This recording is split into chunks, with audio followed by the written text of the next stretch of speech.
Hello everyone, let's start lesson 7 Java Basics. Introduction to Java. अब Java क्या है? Java is a programming language. After designing, we have to write coding. ठीक है, coding के लिए जो यूज़ होती है लैंग्वेज, जो इंटरनल कोडिंग होती है वेबसाइट या वेब पेज की या सॉफ्टवेयर की एप्लीकेशन की, वो कोडिंग को लिखने के लिए, वो कोडिंग को क्रिएट करने के लिए हमें प्रोग्रामिंग लैंग्वेज की ज़रूरत पड़ती है. ठीक है, तो ये क्या है Java? Java is a object oriented programming language. Java एक ऑब्जेक्ट ओरिएंटेड प्रोग्रामिंग लैंग्वेज है. अब ऑब्जेक्ट क्या है? ऑब्जेक्ट ओरिएंटेड प्रीवियस जो लेसन था उसमें आ गया है. ऑब्जेक्ट एक टेक्निक है. ऑब्जेक्ट ओरिएंटेड क्या है? एक टेक्निक है जिससे आप कोडिंग को क्रिएट कर सकते हो. ठीक है, तो जावा जो है वो इस टेक्निक को यूज़ करता है, यानी कि ऑब्जेक्ट ओरिएंटेड प्रोग्रामिंग लैंग्वेज को यूज़ करता है. अब ऑब्जेक्ट ओरिएंटेड टेक्निक वो किस तरीके से काम आती है, तो उसके लिए कुछ कंसेप्ट है. उसके एनकैप्सुलेशन है, इनहेरिटेंस है, फिर एब्स्ट्रैक्शन है, जनरलाइजेशन है. तो ये जो सारे कंसेप्ट है वो प्रीवियस लेसन में आ गए. तो बस अब जावा क्या है? जावा इस सारे कंसेप्ट को यूज़ करेगी. इन सारे जो कंसेप्ट है, ऑब्जेक्ट ओरिएंटेड के जो कंसेप्ट है, उसको वो फॉलो करता है. ठीक है, तो Java is an object oriented programming language develop by Sun Micro System. ये किसने डेवलप किया था? Sun Micro System. तो first Java is object oriented. कौन सी लैंग्वेज है ये? ऑब्जेक्ट ओरिएंटेड प्रोग्रामिंग लैंग्वेज है, और इसको डेवलप किया था सन माइक्रो सिस्टम ने. A company based known for a high end Unix work station. Modelled after C plus plus. C plus plus भी एक प्रोग्रामिंग लैंग्वेज है. तो सी प्लस प्लस के बाद जावा लैंग्वेज को मॉडल किया गया था. The Java language was designed to be small, simple and portable across platform and operating system. यानी कि वो हर एक प्लेटफॉर्म पे चलता है. ठीक है, and operating system both at the source at the binary level. Source level यानी कि जो हम लैंग्वेज समझते हैं, ठीक है, जो सोर्स लेवल होती है, यूज़र जिसको समझ सकता है. एंड बाइनरी लेवल यानी कि बाइनरी कंप्यूटर समझता है जिसको. आपने देखा होगा कि कुछ कुछ जो एप्लीकेशन है वो सिर्फ एंड्रॉयड पे चलती है. ठीक है, iOS पे नहीं चलती है. कुछ एप्लीकेशन है जो जो एप्पल के फ़ोन आता है. ठीक है, एप्पल की जो ऑपरेटिंग सिस्टम आती है मैक, तो उसमें कुछ चलती है, कुछ इन एंड्रॉयड में नहीं चलती है. तो जावा से बनाई गई जो भी एप्लीकेशन है, ठीक है, वो हर एक लेवल पे चलती है, सोर्स और बाइनरी लेवल, और वो हर एक प्लेटफॉर्म पे चलती है. यानी कि हर एक एप्लीकेशन, हर एक ऑपरेटिंग सिस्टम पे वो चलेगी, चाहे वो एंड्रॉयड हो, ठीक है, चाहे वो विंडोज़ हो, चाहे वो मैक हो, iOS सिस्टम हो. ठीक है, तो वो हर एक पे चलता है, इसलिए वो प्लेटफॉर्म इंडिपेंडेंट है. Java language was develop at Sun Macro System in 1991. 1991 में सन मैक्रो सिस्टम में उसको डेवलप किया गया था. Java is a small, fast, efficient and easily portable, यानी कि हर जगह मूव कर सके, to a wide range of hardware devices. Java is an object oriented language and here it differ from C. ये सी से अलग है. सी जो है, अब स्टार्टिंग में ही बोला था मैंने 6th लेसन में कि अब दो तरीके की लैंग्वेज जो प्रोग्रामिंग है वो होता है, एक प्रोसीजर और एक ऑब्जेक्ट. जो सी है जो वो सिर्फ प्रोसीजर को फॉलो करता है. ठीक है, और सी प्लस प्लस है, जावा है, ये सारे ऑब्जेक्ट ओरिएंटेड को सपोर्ट करते हैं. ठीक है, तो यहाँ पे Java is object oriented language and here it differ from C. ये सी से अलग है. Using Java, we can take full advantage of object-oriented methodology and its capability of creating flexible, modular and reusable code. अब Java से आप जो भी code create करोगे वो कैसा होगा? फ्लेक्सिबल होगा, मॉड्यूलर होगा. मॉड्यूलर यानी कि उसके अलग अलग मॉड्यूल्स बने होंगे. एंड थर्ड, रीयूजेबल, यानी कि आप उस मॉड्यूल का यूज़ करके उस कोड को वापस रीयूज़ कर सकते हो. Reusable code.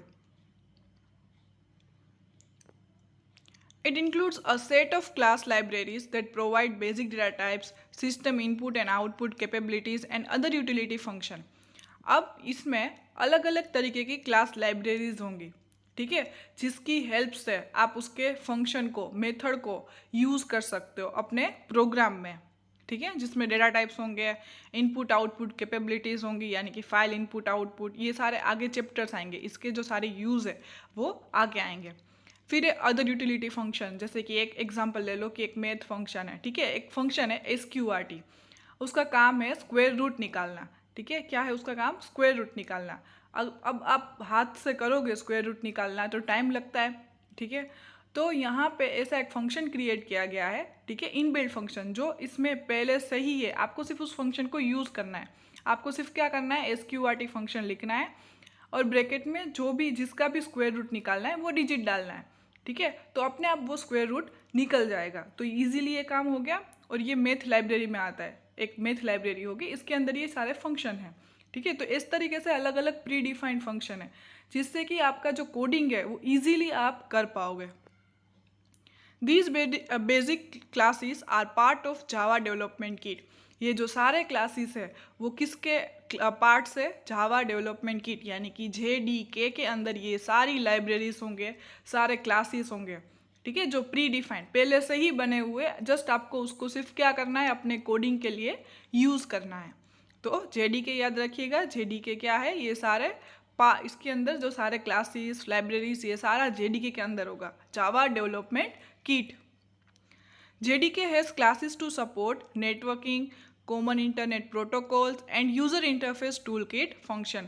इस सारे क्लासेस को वो सपोर्ट करता है, जैसे नेटवर्किंग के लिए है, कॉमन इंटरनेट जो इंटरनेट प्रोटोकॉल है, ठीक है। उसके बाद यूज़र इंटरफेस टूल किट है, इंटरफेस जैसे आप जो इंटरफेस क्रिएट करते हो, ठीक है, स्क्रीन क्रिएट करते हो, तो उसकी जो सारी टूल किट है वो भी सारी यहाँ पे अवेलेबल है। जावा is a platform independent at the both source and binary level. पहले ही बोला था मैंने, जावा जो है ये एक प्लेटफॉर्म इंडिपेंडेंट है, ठीक है। इसके अंदर आप जो भी एप्लीकेशन क्रिएट करोगे यूजिंग जावा की मदद से आप जो भी एप्लीकेशन क्रिएट करोगे वो हर एक प्लेटफॉर्म पे चलेगा, यानी कि हर एक प्लेटफॉर्म यानी कि हर एक ऑपरेटिंग सिस्टम पे, हर एक ऑपरेटिंग सिस्टम पे इसकी एप्लीकेशन रन होगी, चलेगी, ठीक है। तो इसीलिए वो क्या है, प्लेटफॉर्म इंडिपेंडेंट है। Platform independence is a program's capability of being moved easily from one computer system to another system। देखो अब यहाँ पे ये एक डायग्राम है। सबसे पहले है जावा सोर्स कोड, यानी कि आपको कोड लिखना है, आपको अपना आपकी जो एप्लीकेशन है, आपकी जो वेबसाइट है या आपका सॉफ्टवेयर है, उसके लिए आपको कोड लिखना है, तो वो जावा सोर्स कोड हो गया। उसके बाद उस कोड को आपको कंपाइल करना पड़ता है, ठीक है, यूजिंग कंपाइलर। कंपाइल करना यानी कि जो आप जिस कोड में लिखोगे कंप्यूटर उसको समझ पाएगा नहीं। नॉर्मली भी कंप्यूटर की प्रोसेस क्या आती है, इनपुट करने के बाद जो भी आपका डेटा है वो क्या होगा, बाइनरी लैंग्वेज में कन्वर्ट होगा, ठीक है। तो वो कन्वर्ट कौन करता है, कंपाइलर या तो इंटरप्रीटर, क्योंकि कंप्यूटर आपकी लैंग्वेज को समझेगा नहीं। आपने जो भी टाइप किया है वो कंप्यूटर अंडरस्टैंड कर ही नहीं पाएगा, क्योंकि वो किस में समझता है, सिर्फ बाइनरी लैंग्वेज यानी कि 0 और 1 में ही वो समझता है। तो क्या होगा, जो आपने जो सोर्स कोड लिखा है वो किस में कन्वर्ट हो जाएगा, बाइनरी लैंग्वेज में कन्वर्ट हो जाएगा, ठीक है। तो वो कन्वर्ट कौन करेगा, वो कन्वर्ट करता है कंपाइलर, ठीक है। तो आपने कोड लिखा, उसके बाद नेक्स्ट प्रोसेस होगी कंपाइल करने की, वो कंपाइलर कंपाइल करेगा। एंड नेक्स्ट प्रोसेस होगी आफ्टर सक्सेसफुली कंपाइल। अगर आपका प्रोग्राम में कोई भी एरर होगी तो यहीं पे वो स्टॉप कर देगा। लेकिन अगर सक्सेसफुली आपकी जो फाइल है, आपके जो सोर्स कोड है वो कंपाइल हो जाएगा, तो वो उसके बाद बाइट कोड जनरेट करेगा, ठीक है। क्या जनरेट करेगा, ये बाइट कोड, जो कि आपको समझ में आएगा नहीं, उसमें क्या लिखा है वो आपको कुछ भी समझ में नहीं आएगा, वो अपने आप वो फाइल क्रिएट हो जाएगी, ठीक है। और वो जो बाइट कोड है वो हर एक प्लेटफॉर्म पे अब चलेगा, ठीक है, चाहे वो लिनक्स हो, विंडो हो, मैक हो, कोई भी प्लेटफॉर्म पे वो बाइट कोड वहाँ पे रन हो सकता है। इसीलिए ये प्लेटफॉर्म इंडिपेंडेंट है, ठीक है। तो सबसे पहले Java source code, Java compiler, after Java byte code, and ये जो बाइट कोड है वो हर एक प्लेटफॉर्म पे चलेगा। Programs written in Java are compiled into machine language, ठीक है। जो भी आपने जावा में कोड लिखा है वो किस में कंपाइल हो जाएगा, मशीन लैंग्वेज में, for a computer that doesn't really exist.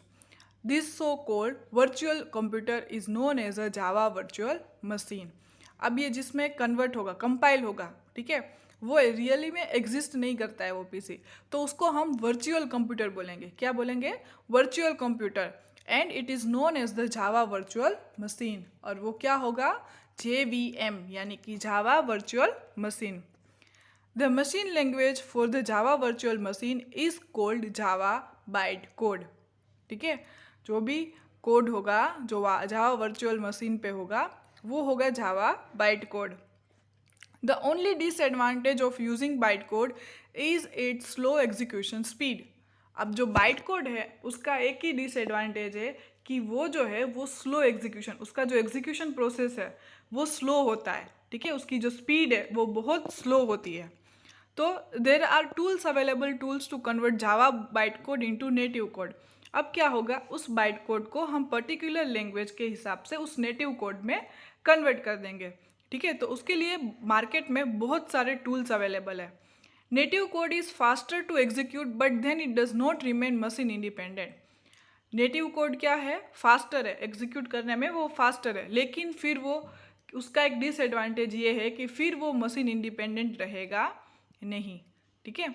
तो अब क्या होगा, यहाँ पे बाइट कोड स्लो एग्जीक्यूशन दे रहा है, उसकी स्पीड स्लो है। तो अब क्या करेंगे, जो जिस पर्टिकुलर एक पर्टिकुलर जो ऑपरेटिंग सिस्टम है वो क्या करेगी, ऑपरेटिंग सिस्टम उस नेटिव कोड में कन्वर्ट कर लेगी, ठीक है, ताकि वो उस सिस्टम के लिए चले, बाकी दूसरे सिस्टम के लिए चलेगा वो नहीं। यहाँ पे उसका एक डिसएडवांटेज है। अब सिंपल जावा एप्लीकेशन को क्रिएट करना है, किस तरीके से उसको, उसका जो प्रोसेस है वो किस तरीके से होगा, क्रिएशन प्रोसेस, ठीक है, एप्लीकेशन को आप किस तरीके से क्रिएट करोगे। A Java program is a composed of classes. Java program क्या है, उसके अंदर बहुत सारे क्लासेस हो सकते हैं, ठीक है, वो क्या है, composed of classes. It should have at least one class and it must have main method in it. उसके अंदर एक मेन क्लास कंपलसरी होना चाहिए क्योंकि वो एग्जीक्यूशन करेगा, ठीक है। बहुत सारे क्लासेस तो होंगे क्योंकि अलग के लिए अलग अलग मॉड्यूल, ये ऑब्जेक्ट ओरिएंटेड प्रोग्रामिंग लैंग्वेज है, इसलिए हर एक ऑब्जेक्ट के लिए हर एक अलग अलग मॉड्यूल क्रिएट किया होगा। बट आपको उसमें से एक क्लास ऐसा रखना है जिसमें मेन मेथड होगी, ठीक है। कौन सी मेथड होगी, main method. Note that typedef is not available in Java. Typedef एक डेटा टाइप है, वो यहाँ पे अवेलेबल नहीं है जावा में। ये कभी कभी एमसीक्यू में आया है, इसलिए आ गया इसमें, typedef is not available in Java. Let us give a name call cost to this Java application that compute call charges and update balance। यहाँ पे एक एग्जाम्पल है, call cost आपको एक क्लास का नाम देना है, एक एप्लीकेशन का नाम देना है, ठीक है। उसका काम क्या है, कंप्यूट यानी कि कैलकुलेट करना, call charges and update balance, और बैलेंस को अपडेट करना। To create and execute call cost application we need to perform the following step. First, अब इस तरीके का प्रोग्राम क्रिएट करने के लिए नीचे आपको एक स्टेप्स दिए गए होंगे, उसको आपको फॉलो करना है। First, create Java source file using any plain ASCII text editor. आपको एक फाइल क्रिएट करनी है, कोई भी प्लेन आस्की टेक्स्ट एडिटर, ये लिनक्स के लिए है इसलिए आस्की टेक्स्ट एडिटर है। इसकी जगह पे आप नोटपैड भी यूज़ कर सकते हो, ये भी एक सिंपल प्लेन टेक्स्ट एडिटर है, ये उसके जैसा ही है, ठीक है। तो नोटपैड या ASCII text editor, choose any text editor and type the program, और उसको ओपन करके आपको उसमें प्रोग्राम लिखना स्टार्ट करना है। नेक्स्ट, जैसे ही आप अपना प्रोग्राम लिख लो, ठीक है, क्रिएट कर लो, नेक्स्ट स्टेप है save the source file with the name call cost Java. जैसे ही आप वहाँ पे, याद रखिएगा जो भी क्लास का नेम होगा वही फाइल का नेम होगा, call cost dot Java. Conventionally, Java source file are given the same name as the class they define with extension of Java। आपने जो भी क्लास का नेम रखा है उसी का नाम आपको फाइल में रखना है और आपको एक्सटेंशन देना है dot Java. Note that the class name and file name are case sensitive. दोनों केस सेंसिटिव है। केस सेंसिटिव यानी कि कैपिटल और स्मॉल लेटर दोनों का मीनिंग यहाँ पे अलग होगा। So, if class name is capital CALL, capital COST, इस तरीके का अगर नाम है आपका क्लास का, तो आपको सेम फाइल नेम भी इसी तरीके से रखना है। ये नहीं कि पहला लेटर आप स्मॉल कर दो तो चलेगा, ठीक है, एज इट इज़ रखना है। जो लेटर कैपिटल है वही कैपिटल रखने हैं और जो स्मॉल लेटर है वही स्मॉल लेटर रखने हैं, ठीक है। और उसके बाद उसका एक्सटेंशन है dot Java. Compile the source file using the Java compiler. फिर आपको उस फाइल को कंपाइल करना है, ठीक है, यूजिंग अ जावा कंपाइलर जो पहले से है।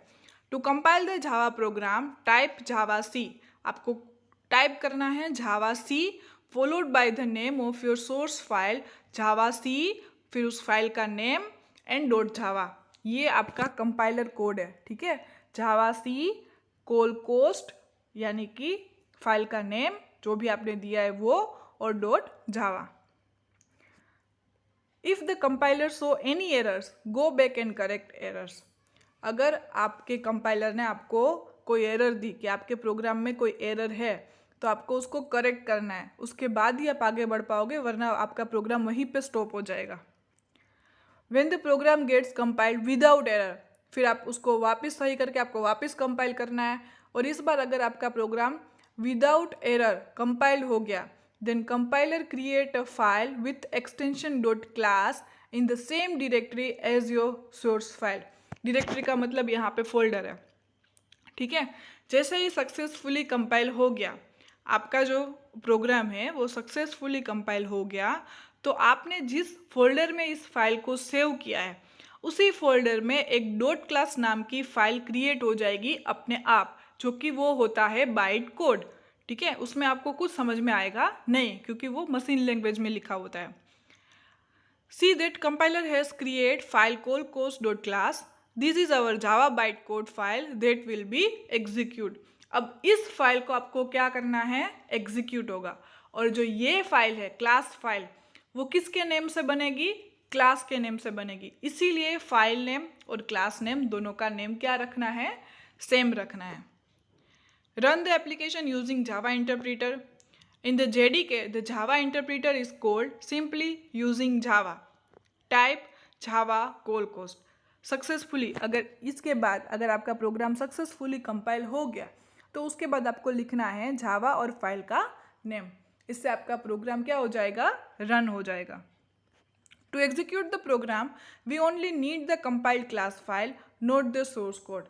आपके प्रोग्राम को एग्जीक्यूट करने के लिए आपको सिर्फ क्लास फाइल चाहिए, सोर्स कोड नहीं।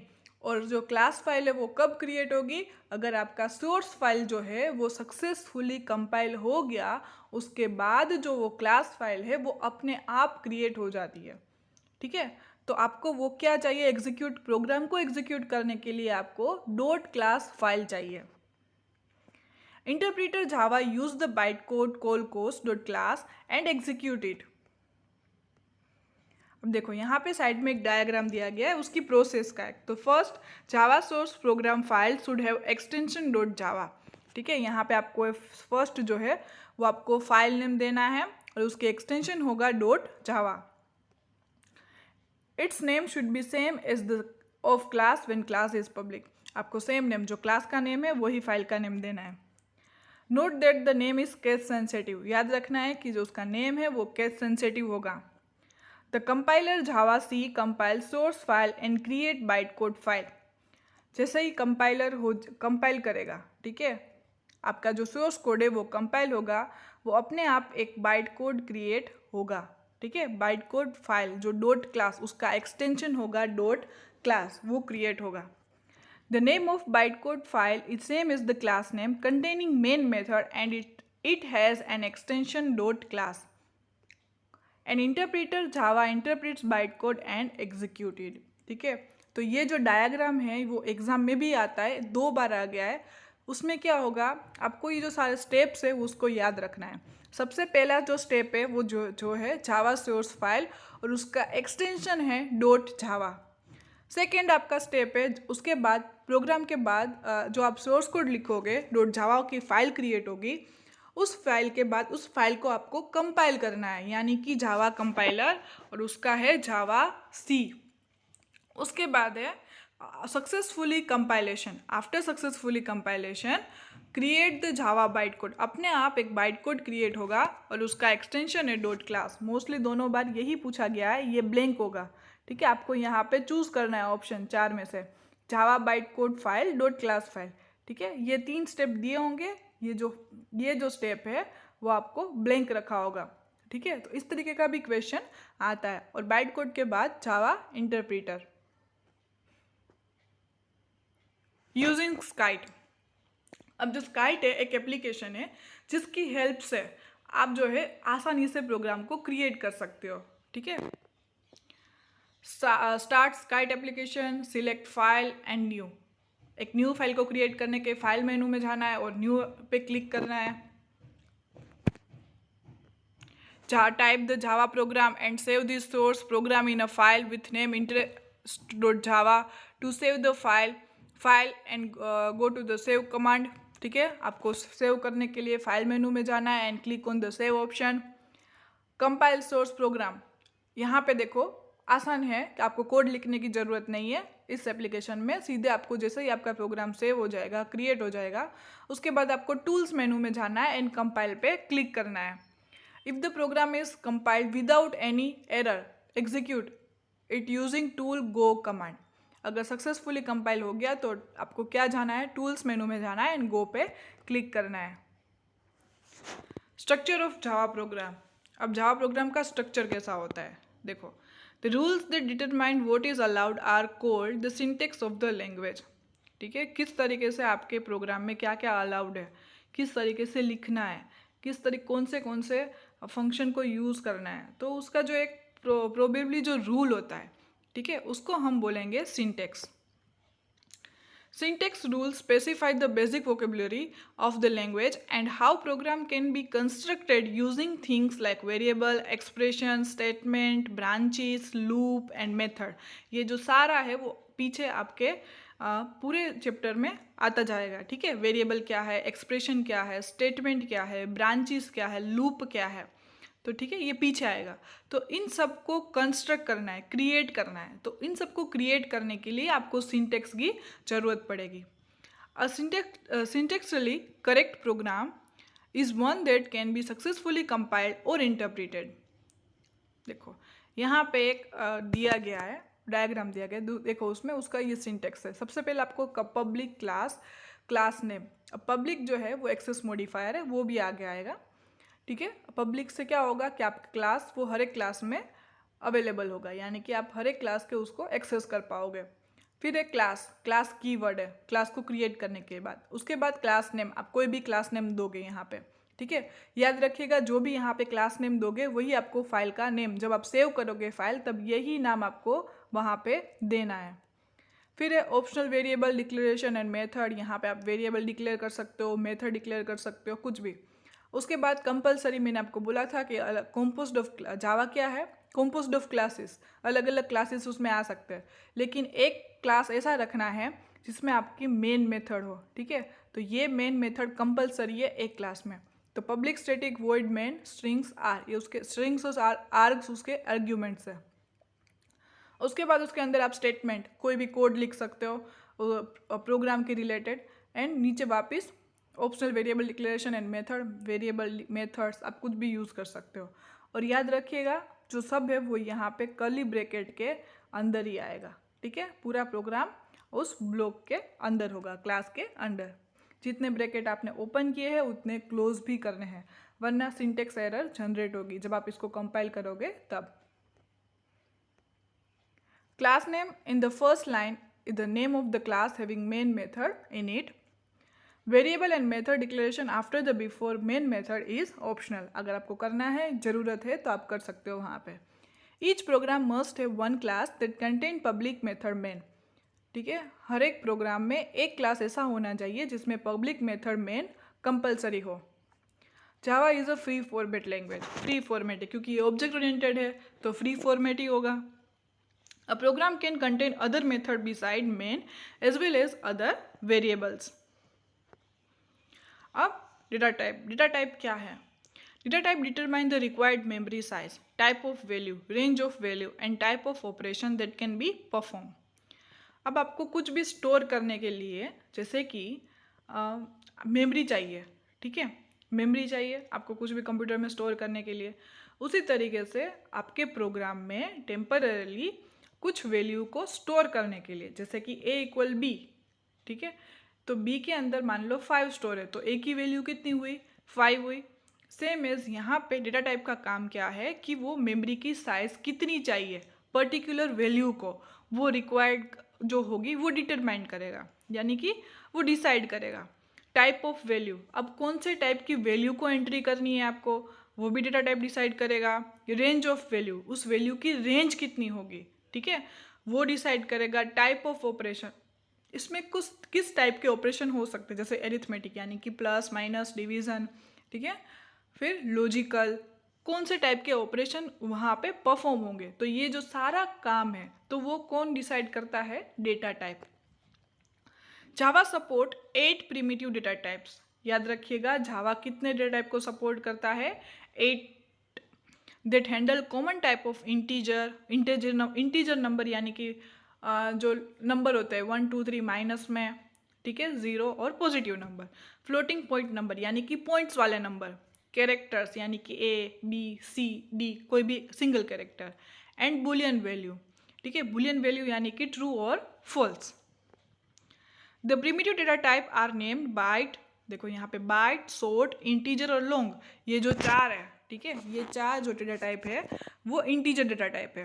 फिर फ्लोट एंड डबल वो कैरेक्टर डेटा टाइप है, sorry floating point data type है, और कैरेक्टर है, CHAR कैरेक्टर है, एंड बुलियन डेटा टाइप है।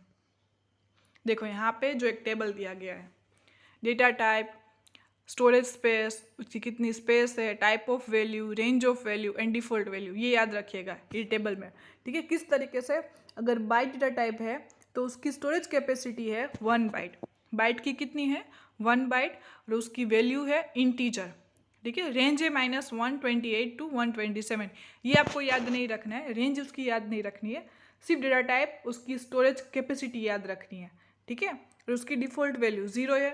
फिर उसके बाद शॉर्ट भी इंटीजर है, उसकी कैपेसिटी है 2 बाइट्स, इंटीजर की कैपेसिटी है 4 बाइट्स और उसकी वैल्यू है 4, ठीक है। शॉर्ट की 2 बाइट, इंटीजर की 4 बाइट। लॉन्ग जो है वो भी इंटीजर है, उसकी कैपेसिटी है 8 बाइट। तो ये जो है चार का एक ग्रुप है, ये इंटीजर है, ठीक है। अगर आपको छोटी डेटा की ज़रूरत है, स्मॉल नंबर्स की, तो बाइट, उसकी कैपेसिटी है 1 बाइट, उसमें आप 1 बाइट तक डेटा को स्टोर कर सकते हो। उसके बाद है शॉर्ट, उसकी कैपेसिटी है 2 बाइट, इंटीजर की 4 बाइट एंड लॉन्ग की 8 बाइट, ठीक है। ये जो चारों है वो इंटीजर के अंडर में आते हैं, उसकी डिफ़ॉल्ट वैल्यू है 0। उसके बाद है फ्लोट एंड डबल, ये जो दोनों है, ठीक है। उसमें से जो फ्लोट है उसकी कैपेसिटी है 4 बाइट और ये रियल नंबर यानी कि पॉइंट्स वाले नंबर को स्टोर करता है। उसके बाद है डबल, उसकी कैपेसिटी है 8 बाइट और ये भी है रियल, ठीक है। तो ये दोनों है फ्लोटिंग पॉइंट है। तो यहाँ पे फ्लोट एंड डबल, फ्लोट की कैपेसिटी है 4 बाइट और डबल की कैपेसिटी है 8 बाइट, दोनों की डिफ़ॉल्ट वैल्यू है 0। उसके बाद है कैरेक्टर, ठीक है। कैरेक्टर को स्टोर करने के लिए उसकी बाय डिफ़ॉल्ट कैपेसिटी है 2 बाइट्स, ठीक है, और वो टाइप है कैरेक्टर का टाइप है, ठीक है। उसके अंदर 16 बिट यूनिकोड कैरेक्टर स्टोर होंगे और डिफ़ॉल्ट वैल्यू उसकी 0 है। उसके बाद है बुलियन की कैपेसिटी है 1 बाइट, जिसमें सिर्फ ट्रू और फॉल्स आपको स्टोर कर सकते हो। अगर ऐसी कोई कंडीशन है, आपको सिर्फ ट्रू और फॉल्स में आंसर देना है, ठीक है, तब आप बुलियन को यूज़ कर सकते हो। उसकी कैपेसिटी है 1 बाइट और उसका टाइप है बुलियन, उसकी रेंज वैल्यू है ट्रू और फॉल्स और बाय डिफ़ॉल्ट वैल्यू उसकी है फॉल्स, ठीक है। तो यहाँ तक था जावा, उसके जो स्ट्रक्चर है, उसके स्टेप्स है, किस तरीके से उसको फॉलो करना है, और फर्स्ट आपका डेटा टाइप। अब इसके बाद वाले लेक्चर में हम देखेंगे वेरिएबल्स, ऑपरेटर्स, लिटरल्स, ठीक है, ये सब जो आपके प्रोग्राम में आपको किस तरीके से यूज़ करना है वो बताएगा। Thank you.